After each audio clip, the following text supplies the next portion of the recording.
Welcome to this episode of the Comedy Defect podcast. My name is Winter, I'm a comedian, and this is my show. Those that are new to the show, welcome. Those that are old to the show, welcome back, guys. This episode is with a very funny comedian, Michael Mee. I first met Michael when I was about 15, 20 gigs in to starting comedy, and I was awful. I was doing weird characters, I didn't know who I was, what I was doing, and I was doing a soft middle spot in my hometown of Skibbereen above a pub called O'Brien's. And we were booked by this guy called John Collins. And I first met John when I was hitching home one time. And he was a colourful character. He was involved on all the drama society every year, the Christmas panto and everything like that. And he booked us to do this gig. Of course, I was doing the soft middle spot. Michael was closing and he was amazing. I didn't know what he was doing or how he was doing it. It really was a lesson for me in how it could be done. But this is a great conversation with Michael Mee, who's like been on the Late Late Show, done loads of Irish television, been to New York, been traveled around the world, done loads of gigs. He's actually writing a book at the moment we can talk about at the end of the podcast. So watch Michael's Twitter. His handle is at Michael_Mee TOO. That's at Michael_Mee TOO. Michael is also on Facebook, so go and follow him on all of the socials so you know when he's next gigging, because his stuff is great. It's really smart, well-written comedy. So that's Michael Mee. So on Twitter, again, his handle is at Michael_Mee TOO. I say he's got a book coming out, so go and check that out as well. You can also follow his podcast on Twitter. It's going to be just me. Winter Dominus is my handle. That's Winter, DOMINUS. And you can find me on Instagram. We have a Facebook page, and we also have a Comedy Defect Facebook group if you want to find out when the podcasts are coming out there. And if you like this podcast enough and you want to donate, you can. You can go to Patreon, type in the Comedy Defect Podcast, and donate as much as you think this podcast is worth. And if you can't donate, that's okay. Just tell your friends about your favourite episode, because it tells people where we are and what we're up to. And that's it for now for this intro. So this is a great episode with a very funny, very smart comedian, Michael Mee, for episode 87. Enjoy.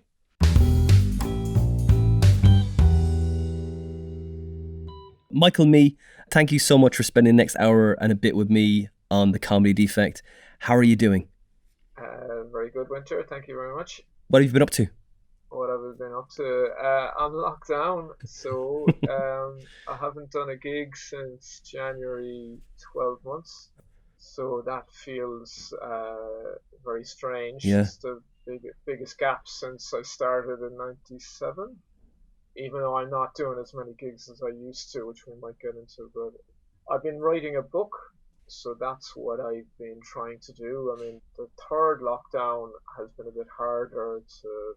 I have kind of health issues, and that's kind of part of it, but it's just hard to be doing creative work. I find when you're not living a normal life of being able to meet people and just, like first lockdown, I just worked like I had been working on the book before the lockdown, and it was fine. But I must say, and most people I talk to have said that the third lockdown, like we've had a different lockdown than you have over there anyway. Like, I mean, with respect, it felt like the British were they were half doing it, and we really did it pretty severely from the start. But I think now the weather is improving here anyway. We've got a little bit of spring.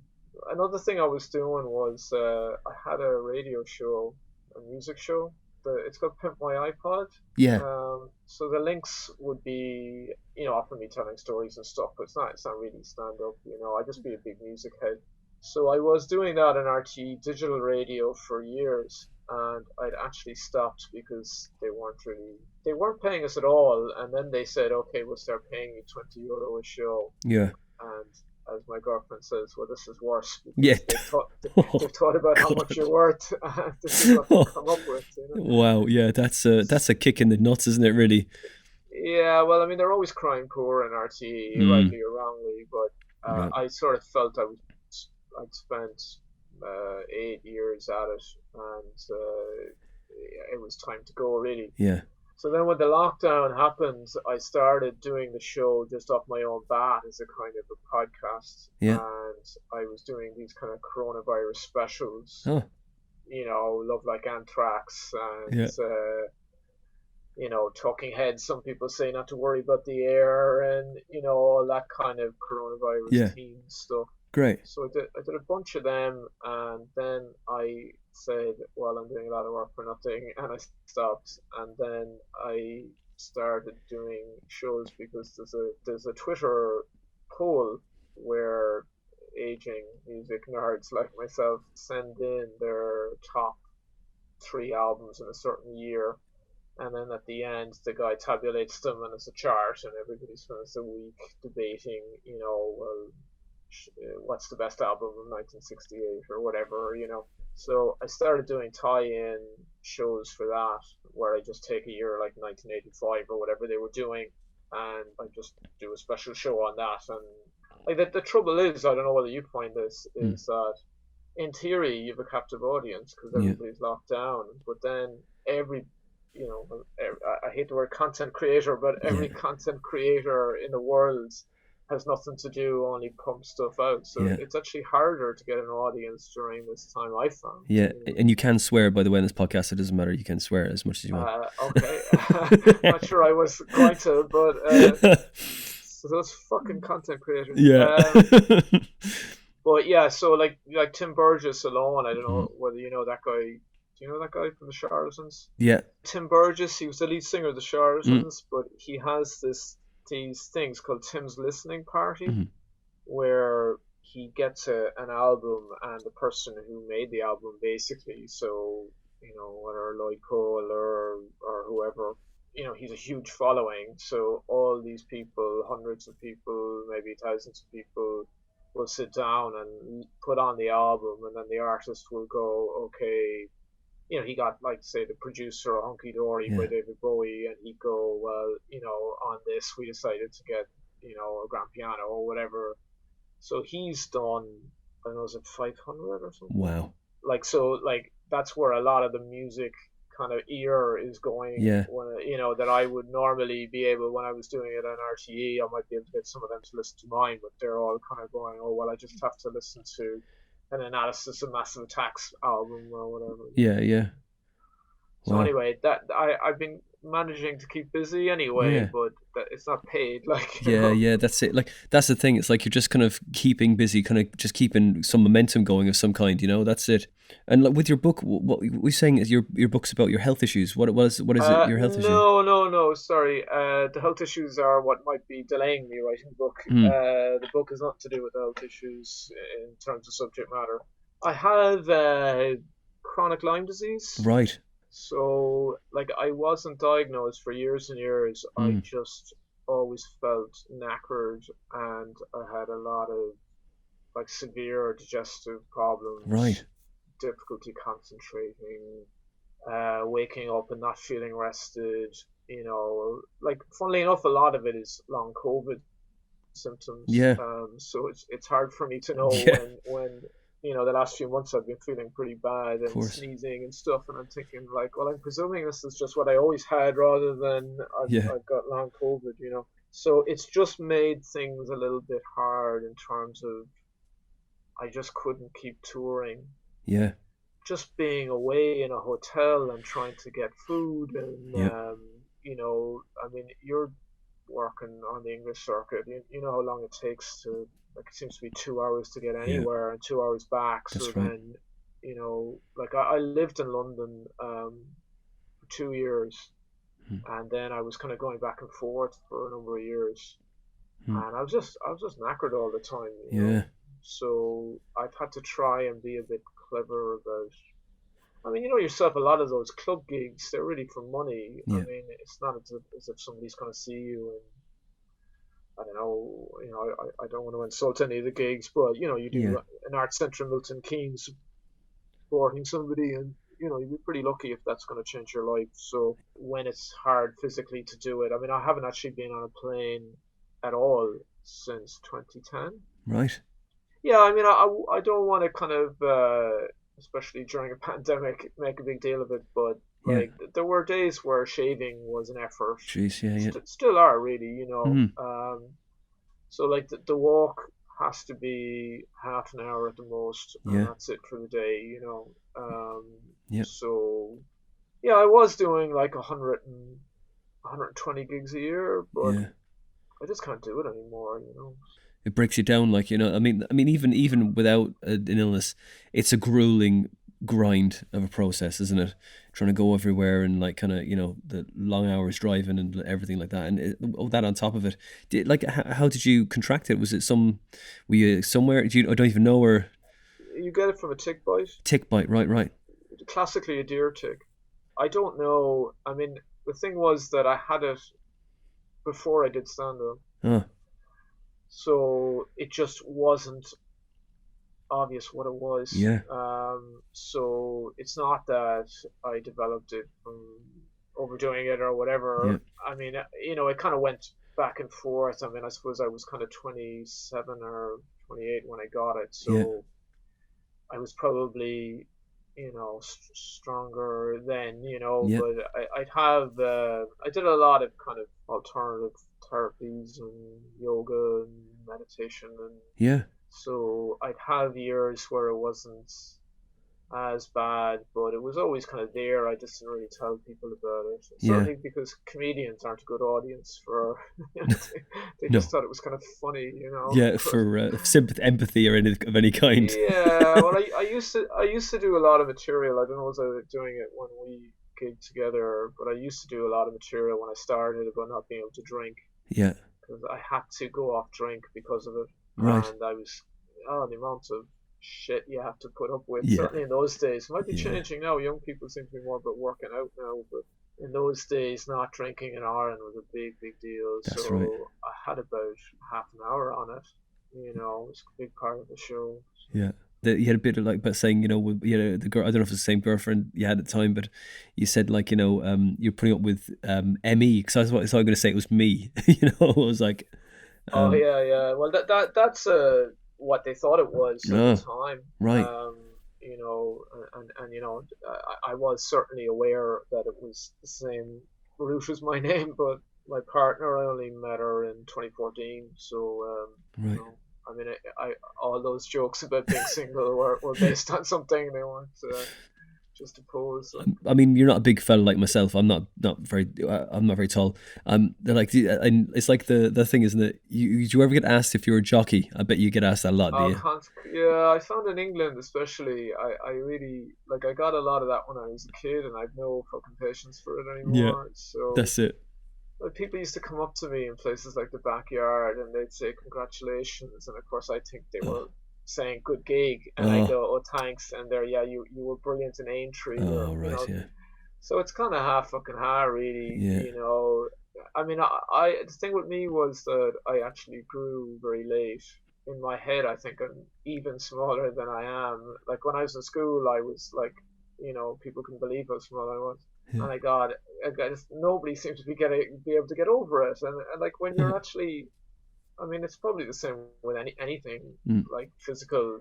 Like I could never quite understand. Like, well, how is this me fucking up by being small? Like I've yeah, no control over it. So like you know, it's not that I know self control. Like you know, it's just like why is this such a big deal to you? Like yeah. you know. Yeah, it's like, you know, a tall person. Oh, do you play basketball? Isn't it? It's exactly the same fucking thing, isn't it? You know? Yeah, I mean, I suppose for some reason, I have less fellow feeling with tall people. I, you know, how's the weather up there and all this? I mean, people just I mean, I think it's just literally a physical thing that Yeah, either if you're a good bit below them or a good bit above them, they notice it. But it's not like Des Bishop was posting a photo from a festival that we did in America in 2002. I hadn't seen a photo. He was just going through all the photos. It was a nice festival to play. It was Dara was there, Jason Byrne, yeah, Colin Murphy, you know, and like all of them really, and you know, I suppose I would conveniently blame my illness, but of them, a lot of people would know me now, you know. So a number of them were saying, "Oh, who's the jockey?" Like, you know, and right. it's just the lowest form of wit. Like, Yeah, totally. it's really letting themselves down. Really, I Yeah, low hanging fruit. No, you know, no pun intended, isn't yeah, I know, it? but something like that. but like, so when what year did you start then, Michael? 97. 97. And where was your first gig? I was lecturing in UL in University of Limerick in law, Oh. and that was my background. Was I had qualified as a solicitor, Oh. and then I had started lecturing in Limerick, and I was writing. I was always writing fiction. There was a law or a comedy club that I'd heard about in Limerick, and I actually never made it down to it, but I made it down to a kind of an open mic night in I don't know if you know Limerick. Have you ever No, not been really, to? no. No. Yeah, well, there's a teacher training college called Mary Oh. Immaculate, and there's a kind of a Mary I pub, if you want to say, like kind of where all those Mm. students used to drink. They train as teachers, and they had a talent night, and so that was the first gig. Was I was kind of chickening out of it for ages, and then Yeah. finally I went down, and I had a lot of stuff written, and Okay. that was the first one. Yeah. And what was your first joke? Well, funnily enough, I had a lot of the jokes. I mean, it would be pretty slightly delusional to say that I'm famous for, but like there was a few jokes that ended up as being big jokes for me. Yeah. I do remember I had, because you remember stuff that it's one of them was a joke that I kind of always felt like, why can't I get that to work? I should be able to get that to work. Huh. The joke was, I'm living in Limerick and everybody plays rugby and everybody wants to show you how sincere and authentic they are when you meet them. So when you shake hands with them, they nearly break your hands. Yeah. And, me being quite slight as well, So the joke was something along the lines of, I suppose it's a good job I'm not an Eskimo. I wonder how you rub noses sincerely. Yeah. I think it's a good idea. Yeah. But I suppose when I got a bit more into stand up, I kind of thought, well, either something belongs in a chunk, Yeah. or I don't know, if it's just a kind of a one-off line, well, what Yeah. if it doesn't work? But if it's part of what I'm talking, then I talk for another 10 minutes on masculinity or whatever. Yeah. But a joke that was I was writing a book, and the line was, I used to get a hard time in school. I know it's only teasing, but when you're cross-eyed, you can't just look the other way. And well, now people, you can't, well, quote unquote, you can't say anything anymore. But like, people would be a bit more inclined to kind of get shocked at stuff that's really just harmless, really. Like, it's just a gag. But so I didn't win the night or anything. But funnily enough, the guy who won the night, he's now back doing stand-up, a guy called Sean Bagley. Right. But having been a teacher for years and Yeah. stuff, and I used to just meet him when he was a punter, but he's recently started gigging, and I've met him a few times, and he obviously, we both remember, I think it was his first gig. Wow. But funnily enough, he actually had a line about, and I sent you the recording of the show, so you'll know this joke, but he had a line about, I was hunting for the clitoris. Yeah. And I always thought there's a joke there, and he didn't make a joke about it. It was part of something else. So that's where I led to, the gag about spend years hunting for the clitoris, and maybe I just don't have one in the punchline, like, well, that's where that comes from. So nothing's lost. Thing is, a lot of comedians I've interviewed have been lawyers as well. At least 4 people I've interviewed are from that industry. And several that you haven't interviewed. Bob Mortimer was a solicitor. Oh yeah. John Cleese was in law. Jerry Ryan. Oh yeah. Yeah. Irish DJ. Yeah. I would say that, well, I mean, I suppose it depends on what generation you are, but most of the people who did law in my time were people who loved the English language but didn't want to teach, because there was no work. So if you were fascinated with language, you could enjoy a degree in English and history, but after that, you'd just be teaching English and history, so there was a theory that a lot of law students were really sort of frustrated art students. Right. That's it, because you go through school and they go, I want to do art. No, you don't. You don't do art. No, you got to do a trade or something that's lawyer. Well, I'm talking about arts now, which would be the humanities, Yeah, like yeah. English and all that Hmm. stuff. Yeah, I mean, like I would have made the decision really, but I mean, it wasn't like I remember doing a gig in the 2000s in Dublin, in the International, Yeah. and I said to this guy's a student, and I said to him like, "Oh, what do you study?" And he said, Mm, "Horology." And I went, "What's horology?" yeah. And he went, "Well, it's hands for clocks." And Okay. I was just amazed because when I went to college, the careers were so limited. It Yeah. was just like, well, it's science or arts or commerce Yeah. or medicine, whereas when things got a bit better, the people were doing the most arcane and abstract, abstruse or whatever the word is, Yeah. sort of things. But I mean, I don't know what style of comedy the other people you interviewed are, but a lot of law people certainly would be interested in playing with words. Yeah. Certainly, I like to do all that stuff. But doing a talent show even in '97, that for me that I was like, where like is Limerick culturally advanced city, like, because I never saw a talent You're show when I was like '97. I was like, what talent shows, what the fuck is that, well, like? like an open mic night. I mean, Oh yeah. you would get more of that, I suppose, in a kind of a college. Like when I was in college, the big thing was debating, Yeah. and anybody who fancied themselves as funny would do debating, Right. which was a lot of heckling for me, shamefully, like, just trying to be funny, make the audience laugh. I wasn't so much into the speeches and all that. Yeah. I can't say I came across that many. I mean, Dublin, they'd have the Battle of the Axe and stuff Yeah. like that. But Mm. so what happened then, just for what it's worth, is there was a competition on the program, Kenny Live, Yeah. Pat Yeah. Kenny's Yeah. program, Kenny Dead, as they used to call it. Yeah. The plank of wood that he is. Oh my Yeah, god. Yeah. TV3 used to have Yeah. advertise it with Kenny from South Park. Yeah. Yeah. They killed Kenny. But so I entered that, Oh, and again, I mean, probably it might be reversed to some comics where I suppose what I was told was you have the material now to learn the performance, yeah. whereas a lot of people might have started the other way around. Mm. I thought that was slightly exaggerated because I was used to standing in front of crowds. Yeah. I just had a very low key and still have a low key way of delivering it. Mm-hmm. But certainly I had a lot of reasonably good gags because I'd been writing for years. Yeah. One of the judges in this competition, the competition was typical RTE, where the losing semi-finalist won it. Right.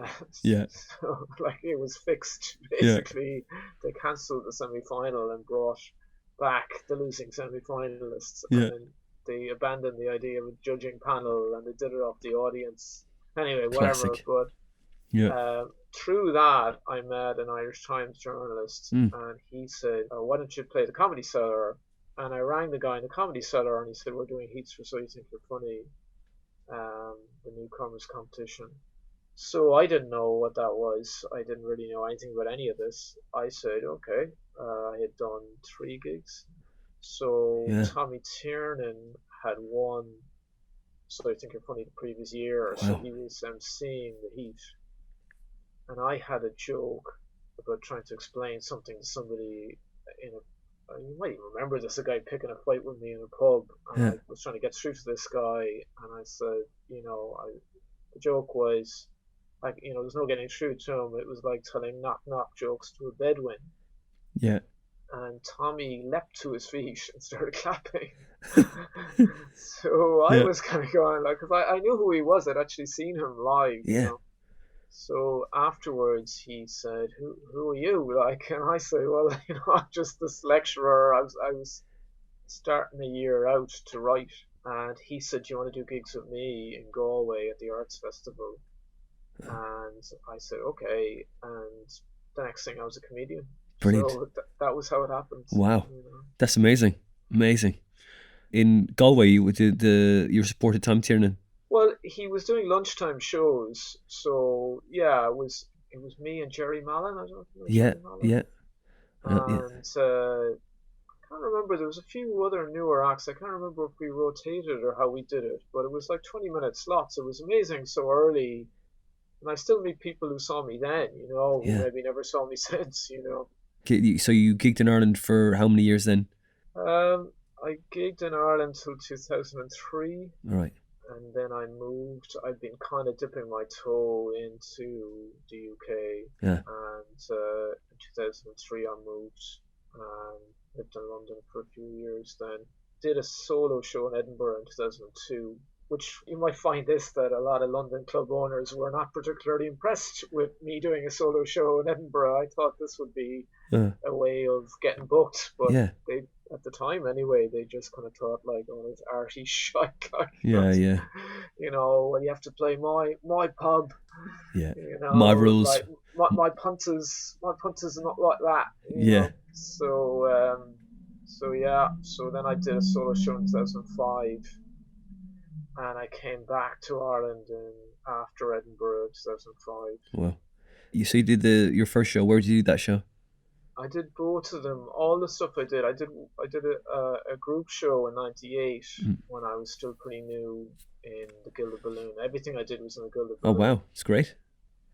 So there was me and Deirdre O'Kane. You know Deirdre? Yeah. Yeah, you know what I'm talking about. The names ring a bell, but I don't know. It's just been so long since I've been out of Ireland. Yeah, like she's an actress, but she'd have a pretty. She gave up stand up for a good while and came back to it recently. She was in Paths to Freedom.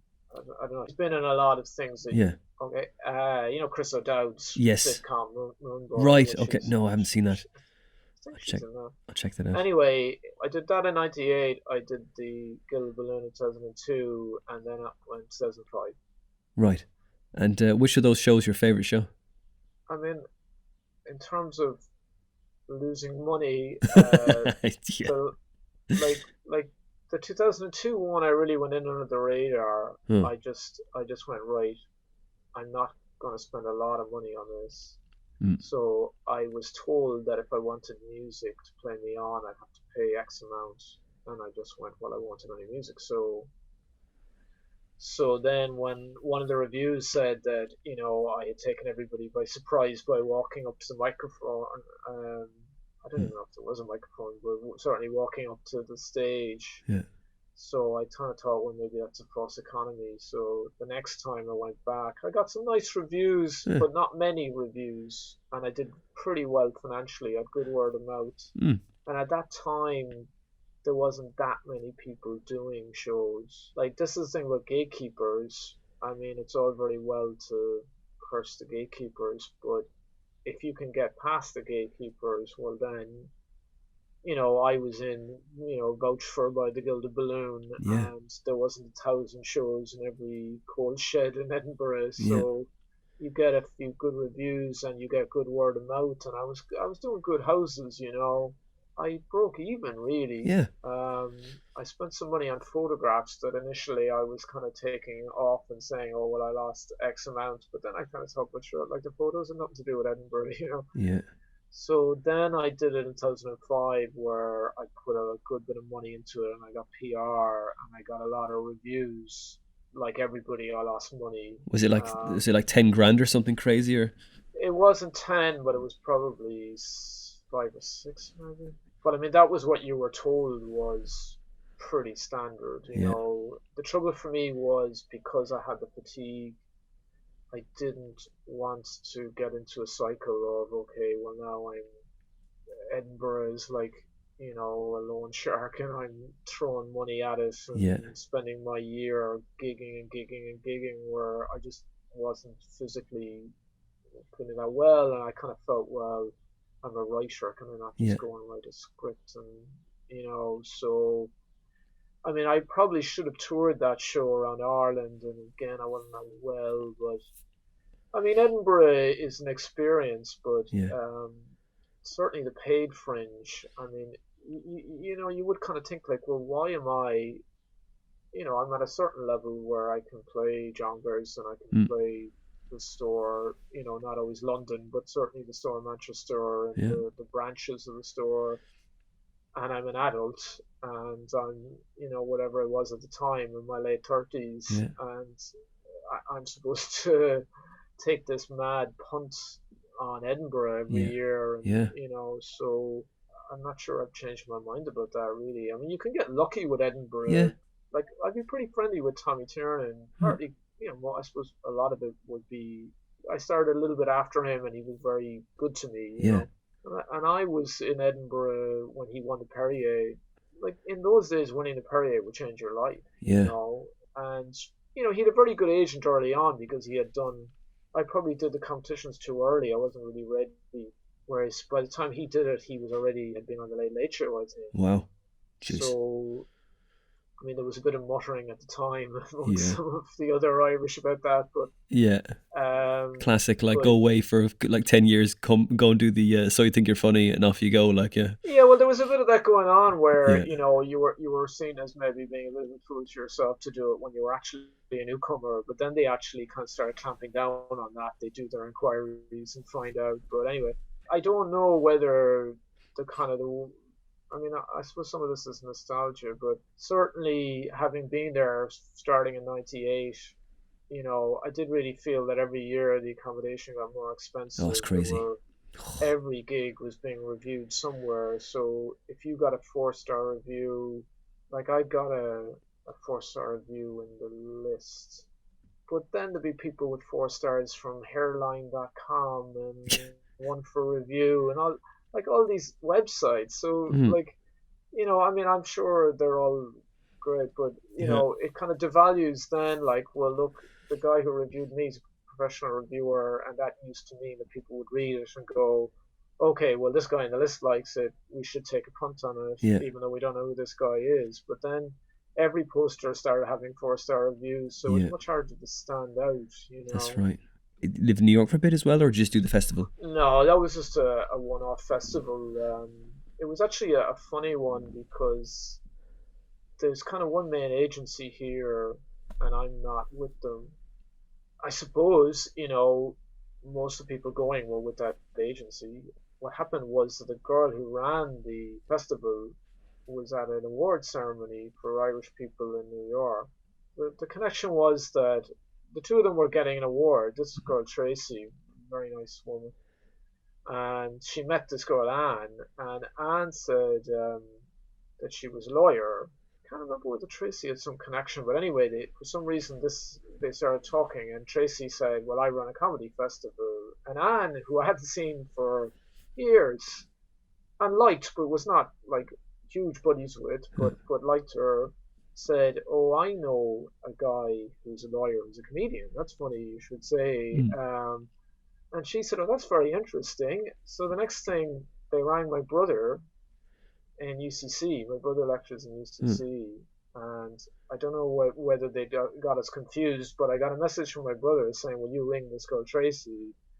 So Tracy then was in Ireland to look at, the people from the agency really, Mm. but she very kindly came to see me, and I got into the festival. So, Nice. so Great. it was pure happenstance, really. You're not a twin, Michael, are you? No, but No. my brother looks very like me, Right. and we used to be mistaken for twins, but Huh. no, we're not. But like, so you went to do the festival, and amazing festival, was it?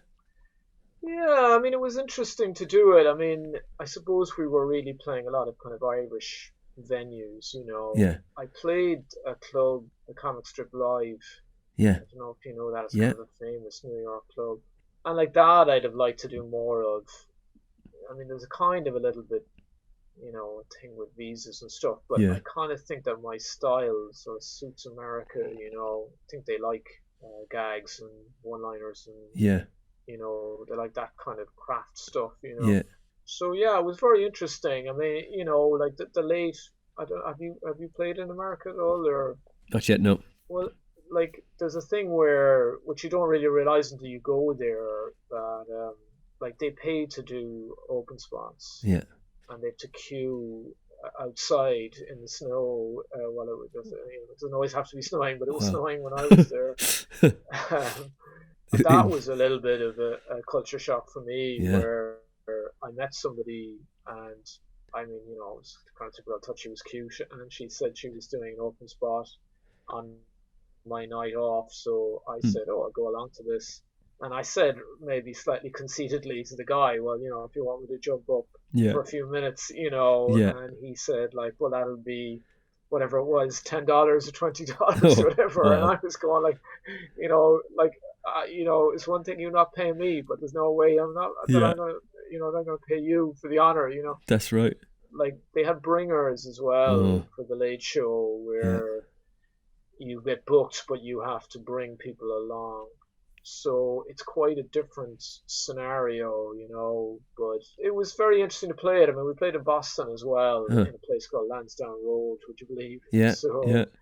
but like I wouldn't be as interested in playing to, you want to kind of play to Americans if you're going to be, or well, I know New York is such a mix, but I mean, it was interesting to play to all these Irish Americans, but you kind of think, well, they're probably going to go for this anyway, Yeah. But I'd be curious to try and do more to. I mean, that was the thing with the recording I sent you as well. So I'm curious to kind of see. I sent it to an American guy who does the albums thread, actually, the thing I was talking about earlier, Huh. and just to see whether he'd get all the references. And he said that it was fine, Yeah. maybe one or two, but I would have a bit of romance about it. I like a lot of kind of old time American stand up. Yeah. I like the idea that, like, I like John Mulaney. I Yeah. like stand ups that kind of seem to have worked on their jokes. And I'm not as much on people who come up with a lot of charisma that I think they're slightly bluffing me. Yeah. Yeah, I mean, Swagger. well, at the end of the day, I mean, I have this friend. I don't know if you know Trevor Crook. No. Trevor Crook, Australian stand up. No, I don't know him. No. Well, Trevor would just say, instead of saying stuff was shite, he'd say, well, what I like are lines. And I think that's a Yeah. good way of putting it, would be, well, good luck to the people who are a lot of energy and Yeah. charisma. But what I like tends to be where I can see, not so much even seeing the work, Yeah. because that sounds a bit tedious, but No. I do like, I mean, I know, without getting into the whole Woody Allen thing, but Yeah. like the Woody Allen stand up of the '60s was a big thing for me. Yeah. I also saw stand up as kind of a branch of writing, really. Yeah. Little puzzle, isn't it? Like, just like what goes there, the next bit goes there. How far can I take this bit? How far will it go? And then a well thought out bit like is way better than like just, as you say, fluff. Just kind of just energy. Well, there is this thing of trying to. It is a bit like music, or I'm not a big maths person, but I guess like maths, where you're trying to get something to work, and a lot of the time, I mean, this is, I suppose, why it's hard not to be gigging, because Yeah. you can only do so much on a page. You can That's kind right. of think, well, that looks good, but there were things that I had that I just spent ages trying to get. I knew that, okay, this is a good idea, it's a funny idea, and I just could not get the right phrasing. And then one day I got the right phrasing, and now it's one of my biggest jokes. Yeah. And it's kind of the beauty and the annoying thing about it is that it's just so fiddly that Yeah. you're going, well, it's the same idea, but for some reason one way of putting it doesn't strike them as funny, and the other way really tickles them. And Yeah. you try and learn some of the rules of engagement so to save yourself having to slave for hours, but it's hard to. Sometimes it's just like, okay, I'm gonna have to keep rolling this one out Yeah. and hope that eventually, like, I have Percolates. a line. I mean, it's really bad taste to quote your own stuff, but I had this thing where it's not in the recording you heard now. It was a line about, I was doing stuff about feminism, Right. and Sinead O'Connor. I'd read this thing by Sinead O'Connor. I mean, this may not even strike you as funny, but she said it was kind of around the time of the New Man. I don't know if people even remember the New Man now, but the kind of sensitive man of the '90s. Before the kind of loaded kind of Oasis thing, there was a kind of thing of, well, should men be sensitive or whatever. And she did an interview, and she said, well, what men don't get it, like, sometimes women, we want a man to be, gentle and tender and thoughtful, and other times we just want to be slammed up against a wall. And I thought, well, you'd want to get that one right. Yeah. And it's unexpectedly like gets a really really big laugh. I mean, Yeah. I kind of thought, oh, that's it. That's all I have to say. Like, just put it that Yeah. way, and it works, you know. Yeah. So it's kind of funny, like that. I really like that line, but it's quite quiet and unobtrusive, and I'm not quite sure why it works. But Yeah. you kind of go, okay, well, I don't have to slave over that one for some reason. I've got that one. I'll put that down. Yeah. Because you're very low key on stage, Michael. Is there any time when you've like, when it's kind of got for a bad gig that's really rowdy? What do you do? Yeah. I was listening to you talking to Chris Kent. And I have heard that you even maybe talk quieter and then they might go, Yeah. But I do find that when people are just talking, around in my first year of doing stand up, I went on holiday to San Francisco, and there was a guy called Bobby Slayton who was this old school American comic, and he was doing a workshop downtown. I just was looking for stuff to do while I was visiting, and I saw this workshop, and I said, I'll go to this. He was in Get Shorty. I don't know if you know that. I know his name for sure. Yeah, he's a guy. I mean, I wouldn't say I could really tell you any of his jokes, but I kind of, again, the name, you kind of hear about it. He's really like been around for a long time, and he was talking about people acting up. Now maybe this is an American solution, but. He said, well, look, don't ask them where they're from. There's nothing there, He said, like, well, you can do a bit of banter with them, but he said at a certain stage it's a security problem. And I would feel that as time has gone on, some of the clubs here anyway got very lax about security. Yeah. And really, there's kind of stock stuff. And that can work. But I played in Jongleurs in Battersea. Yeah. And there was a hen party in the front, and they were just talking, and I think Chris was probably saying that that's worse than being heckled, because if someone's heckling you, they're focused, and it's kind of you or them really, and you can take them down. But if they're just not giving the respect to listening, and then other people in the audience can hear that, and it just looks like you're losing. Yeah. So anyway, I thought, okay, I don't particularly like doing stock, but I'll do stock. And I said to them, isn't it terrible when you go out for a chat and someone builds a comedy club around you? Yeah. It was a really, really, really old line, you know? But usually does the trick, at least for a few minutes, Yeah. Nothing. Yeah. Nothing from the audience at all, Yeah. And I thought, that's kind of funny. Usually that works, Maybe I shouldn't be doing stock, Afterwards, I said to the MC, got a table at the front or a pane, and I got nothing for that line. And he said, well, the trouble was when you were in the toilet, I had done that line. Oh, no. So that made me very wary of, a lot of the time, like say here, I don't know if you've ever played the Laughter Lounge. Do you know the Laughter Lounge? With the one in Dublin or Galway? The one in Dublin, I suppose, but I haven't played the one in Dublin. I played the one in Galway, and that was when I was really very, very, very new. Like, oh god, and it was one of the worst deaths I've ever had in my life. Oh my god. Where was the Laughter Lounge in Galway? The Roisin Dove. Oh, is that what they were calling it at the time? Yeah, I think so. Yeah. Oh, that's right. Yeah, okay. Yeah. That shifted around, was it Kevin? The guy Kevin. He gave me a T-shirt, and it was extra large, and Angelou Saroukas was the headliner, brilliant, and Carl Spain was emceeing, and I can't remember who the other middle act was. He's brilliant, and I was just like, oh, they applauded me on, and I just got just nothing coming off, like absolute. It was packed, and oh god, and then. So Kevin gave me this T-shirt with Laughter Lounge, Galway, Roisin Dove, and it was an extra large one. And I just thought, yeah, I got a lot of growing to do. I think it was metaphorical. Yeah, it was. It was great. It was great. Probably had the right size. All right, but I was like, yeah, this is. You'll one day you'll fit this. And do you fit it now? I emotionally, yes. Okay. Yeah, you've got comedically fat. Yeah, that's it. But well, I was going to say that the Laughter Lounge Dublin would have a lot of birthdays and hens and stags. Yeah. And I kind of feel, you know, financially I can't afford to say this, but spiritually I would often feel I'm not in it to try and persuade somebody on a stag.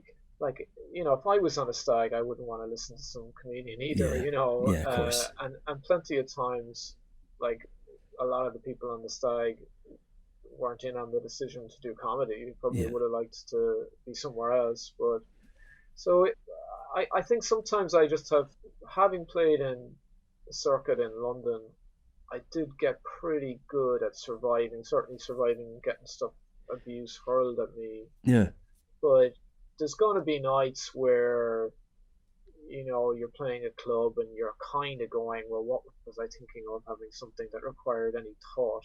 yeah, I mean, that yeah. sounds very arrogant to say, but you know what I I mean? know what you're Like saying. the what am I at? Because the guys who are on with me who are going, look at the head on you, and where'd you get that jumper Yeah, and stuff, are storming it. But then there's going to be nights where they're going, oh, they're really dead tonight. This is yeah. shit, and That's it. and I'm going, they're a listening crowd. This suits me. Yeah, I prefer art center shows if I can. I started doing kind of the slowest tour in the world, really, just an art center here, an art center there, doing a solo show in the last few years before the lockdown. yeah, I just like that kind of link with theatre where sometimes people think that means that you're not going to get any laughs, but I do like the idea of being the entertainment and taking them on a journey for an hour yeah, rather than having to survive. And I mean, I played Jongleurs Bow and it was just horrendous. And I had a guy who I knew from college who'd never seen me do stand up, yeah.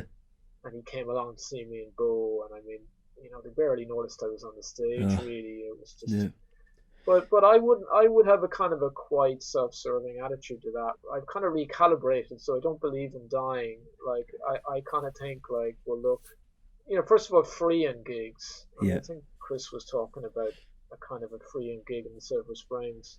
Like I just think like my top 10, 20 worst gigs have always been freeing. They're not committed, yeah, so I don't regard that as dying.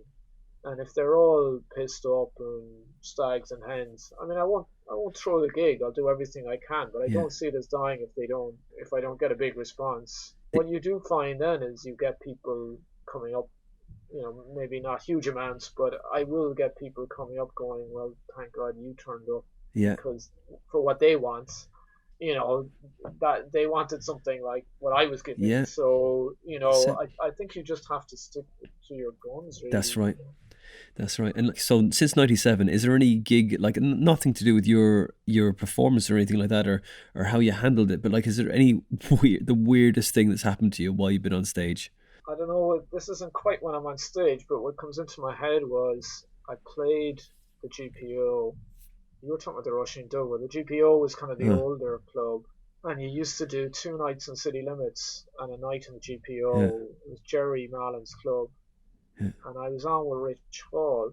My brother was there. His wife is from Ballinrobe. I don't know Ballinrobe, but it's kind of like it's Mayo, but it's very close to Galway. So they had come to the gig, maybe my second year doing stand up. huh, The audience in Galway can be very raucous, yeah, and I had done my gig and it had gone well. And then Rich Hall was on. They were being very funny. Like huh, somebody came in and they all went, "Hey, Roshi!" Like this. huh, And Rich Hall went. He said something about. He tried to bring her into it. I think they kind of went, "Oh, Russian, you good thing, yeah," like kind of implying that he was going to sleep with her. And he said, "Oh, huh, look, I don't even know this woman." And they said, you will," like huh, So it was really quite raucous. yeah, And I was standing by the bar with my brother, and they used to do these. The tables had candles and bottles, that kind of thing, kind of yeah. Molotov cocktail thing Oh with yeah, a candle in the bottle. There was a girl in the audience, and then this was a very Galway thing. yeah. She had a plait, and she was leaning back, and Oh, her plait went into one of the oh, candles. And the people around her saw it and just thought, "This looks funny. oh, Let's just play this one out." oh my And God. nobody told her. Oh, So the next thing, anyway, the fire, her braid caught fire Yeah. basically, and it hit her neck, and she just jumped like she didn't know what was happening. Jesus. I mean, I don't think she was in any danger. Yeah. Like, it was more a small, I don't know, like a singe or something. Yeah, but yeah. it certainly gave her, and there was a little conflagration started. Yeah. So she jumped up and went, ah, like this, and this bouncer threw a pint over her. Oh. And Rich Hall was just going, what the fuck? Yeah. Like, and nobody could explain or would explain what the hell was going on. Like, as far as he was concerned, the bouncer had just thrown a pint glass over a puncher for no reason. Yeah. He was having a very weird kind of gig. So then he finished and he went off, and they cheered him to the rafters for an encore. And he came back on, and he looked just so puzzled, like I what? And he said a very true thing. He said, "Irish people don't need a comedian. You can entertain yourselves." Yeah, that's right. Yeah. So that would be funny. one that sticks in the mind. In all the years you've been going, like when you first started, I asked this question to everyone who like I speak to. Is there any kind of model that you kind of saw yourself as in the past or now? Like it could be a mythical creature, it could be a job, it could be anything. I know this is a hard question, Michael, right? Is it take your time? I edit all these. A unicorn. You could be anything you want. No. It could be anything you want. It could be a unicorn with a job. I don't mind, man. You could be anything. You could be a mixture of all those things, you know, like you could be at the beginning, you could do a comparison. You go, at the beginning I thought I was this, and now I'm this. There's no rush I in it. could just tell this story comes into my head, which it probably just shows my delusion about my abilities. But when I was in the UK, I'd spend a lot of time, especially when I was living in Dublin, and then I'd go and I'd play Youngers Bristol or Youngers Birmingham, or you know, I was doing one UK club a month, and at the time the exchange rate was pretty favourable, so I was making about, for one weekend I was getting about €1,000 once you exchanged it. So it was worth my while to be schlepping across, you know. But I was finding I was very tired, and I was doing a lot of gigs to stags and hens, and a lot of the guys I was on with weren't necessarily doing stuff that I liked or felt was comedically hugely interesting.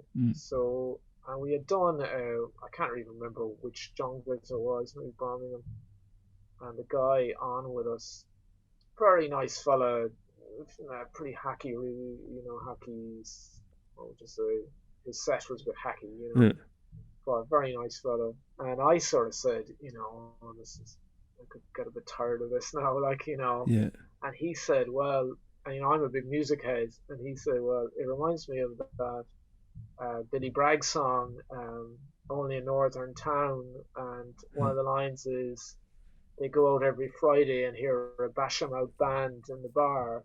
And he said, that's what I see us as. We're the Basham Out bar on a Friday, or Basham Out bands on a Friday. And I found myself, I didn't say it to him, but I went like, well, I think I'm fucking Brian Wilson from the Beach Boys. I'm not a Basham Out band. Nice. Like, so, but like I did kind of feel that the thing about London is that in order to survive in a lot of those raucous clubs, you can sometimes stop doing what makes you different and interesting, I think. You know, I used to, when I started, when I was over there, Josie Long was starting. Like, a lot of the gigs, she was just dying, but she didn't seem to care. I mean, it was very interesting. She just kept doing what she thought was funny. She never adjusted. She never, you know, you never sort of saw her going into reverse gear. And I kind of thought, well, in a way, you're crazy, but in another way, if you can get an audience, it's very admirable. Because, well, I thought the question was kind of like what trade or what vocation. So I kind of thought, well, it's probably something like a seamstress, or you know, something that involves a lot of polishing, like a jeweler, or a miser, maybe. You know. You could be all of those things. You could be all of that. You can, but you're Brian Wilson. That's fine. Well, you know, but only Brian Wilson on Pet Sounds, not the little Deuce Coupe guy. Like. Right, cool. All right then, that's cool. And is that like a beginning, or is that like now? Who are you now? Are you Brian Wilson now? Oh, I don't know. I mean, I did preface that by saying I'm totally deluded. I, I mean, I think that I just want to, if I have a kind of a credo, it's to like gags with stories, really. Yeah. So a bit Irish and a bit American, and just I suppose not to. I mean, this sounds a bit melodramatic, but not to let the demands of the clubs scare you from actually trying to do something a little bit subtle or a little bit original. Or one of the reasons I started doing the book was I kind of had a lot of jokes that I was always closing weekend shows, not huge places, but you're coming on at kind of 11:30 on a Friday, and you've got your new little jokes, and you're thinking, oh, they're so rowdy now, like there's no. And I had a joke. I mean, this might even translate, but the joke was, oh, my love life was not good when I was in college. I always seemed to be two magpies short of a girl. So one for sorrow, of course, two for joy. But like, nobody was going to get that. Like it would just be everybody's tanked up. So the theory would be that you put that in your solo show, and so hopefully your crowd will go, oh, this is more of the sort of anally worked out kind of. Show your thoughts, isn't it? Show more of you rather than just play to the crowd. Well, I did the Laughter Lounge one time.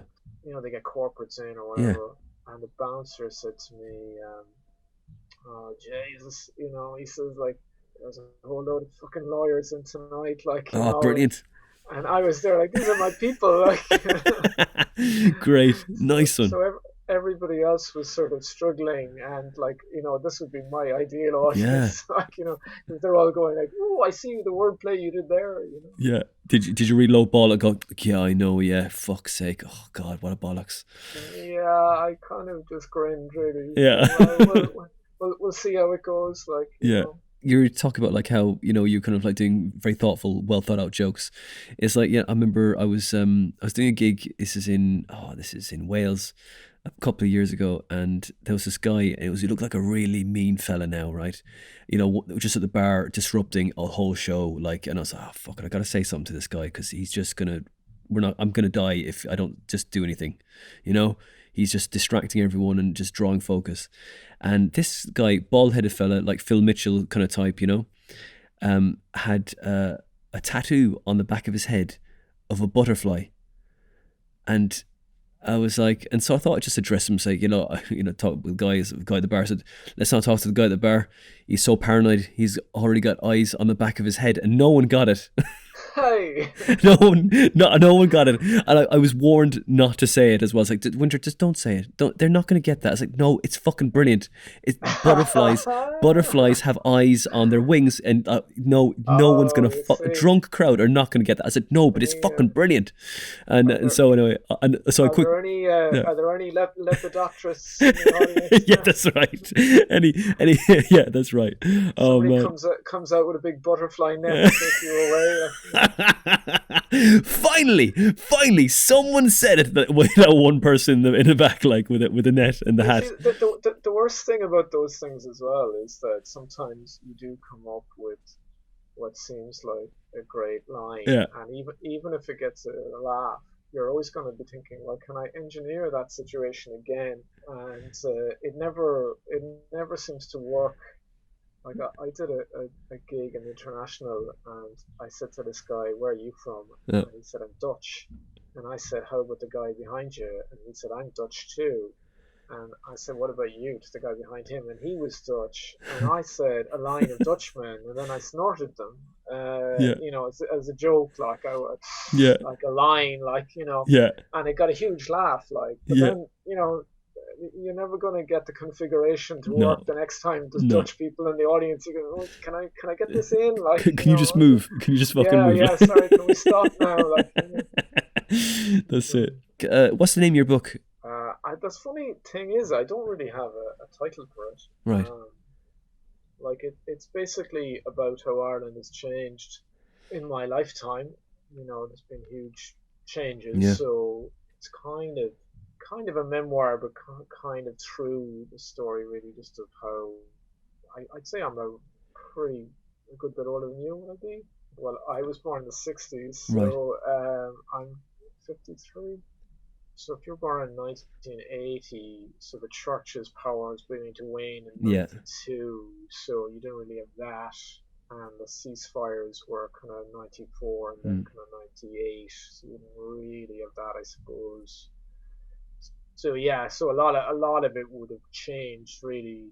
We were kind of in the middle of the Troubles, and we were totally run by the Catholic Church, and all that stuff. So I'm just trying to really write about. We were kind of brought up that all our teachers were so pissed off with Britain, and they'd always say stuff like, well, you notice we've no oak trees. Well, that's because the English cut down all our oak trees, like, those fuckers. Yeah. So, I just think it's kind of interesting to see just how different Ireland is, really. Yeah. Well, so you don't have a name for it yet, but do you know when you're roughly gonna be finished it, or do you know in the next year or so? I would have hoped before the lockdown slowed me down. I was hoping that I would have been finished by now. So certainly this year, I would hope that I would have it all kind of polished off. Yeah. Well, let me know, Michael, and I will advertise as much as I can on here and let you know. And I'd like to read it myself. Well, Michael, good luck with the book. Are you performing any shows coming up in the next few months? Is it thawing over there a little bit now, or? Like Boris is promising, as is his want, all sorts of things, but here it's the reverse. I mean, there's no daylight on the horizon, really. I don't know whether we'll be performing this year. Like, I have to kind of mind myself because I have pretty much a pre-existing condition anyway, so I don't really see anything. I mean, I might see, can I record some other stuff, maybe, and work on the book. I mean, I don't know what it's going to be like over there. Do you think you're going to be gigging soon? Because I run 2 gigs over here in Hertfordshire, and I've already started to book acts for the next few months. Like, both of them are like once a month, so it's like, we're starting to. I mean, if you book, you can always cancel, but you know what I mean. Like, but I would sort of think that. I mean, the trouble with the gigs here are, I mean, maybe they're like where you are, but they're all crowded rooms above the pub. Really. Yeah, that's more or less the same. I mean, the social distancing thing, and we're not sure how it's going to work out, but everyone's getting very hopeful anyway. Yeah, well, I mean, that's what kills you, isn't it? Yeah. That's a very, very with nail ending to this podcast. How was he saying? It's not the despair, it's the hope, isn't it? I don't know if I want that to be my last words, but anyway. Don't worry, it's mine. We'll take it. All right. Michael Mee, nice to talk to you. Michael Mee, absolute pleasure, man, to talk to you and catch up with you and to ask what you've been up to and what you're doing, and where can we find you?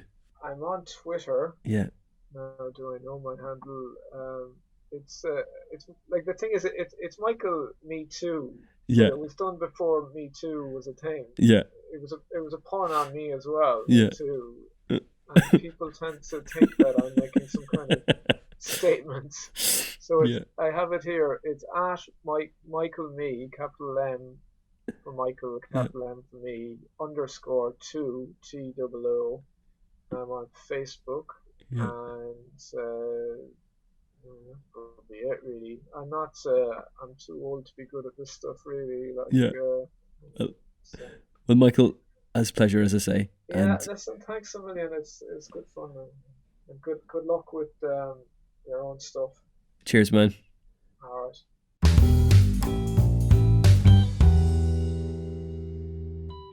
And that was episode 87 with the very funny Michael Mee. Go find him on Twitter. Again, his handle is at Michael_Me TOO. Go follow him on all the socials and go and see him live. You will not be disappointed. Excellent, well-written jokes. Next month, we have the amazing Charmian Hughes.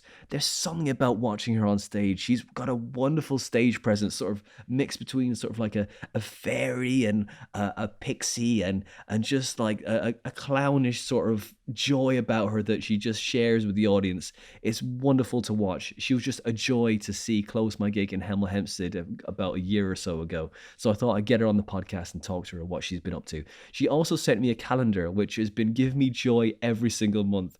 She's got pictures of her doing silly stuff. It's just great. That's Charmian Hughes for episode 88. And you can follow this podcast on Twitter. I'm on Twitter at Winter Dominus. You can also join the Comedy Defect Facebook group. Now, if you like this podcast enough and you want to donate, that's okay. Just go to Patreon, type in the Comedy Defect Podcast, or donate as much as you feel this podcast is worth. If you don't have the price of a coffee, that's okay. Just tell your friends about your favourite episode because it tells people where we are and what we're up to. But that's it for now.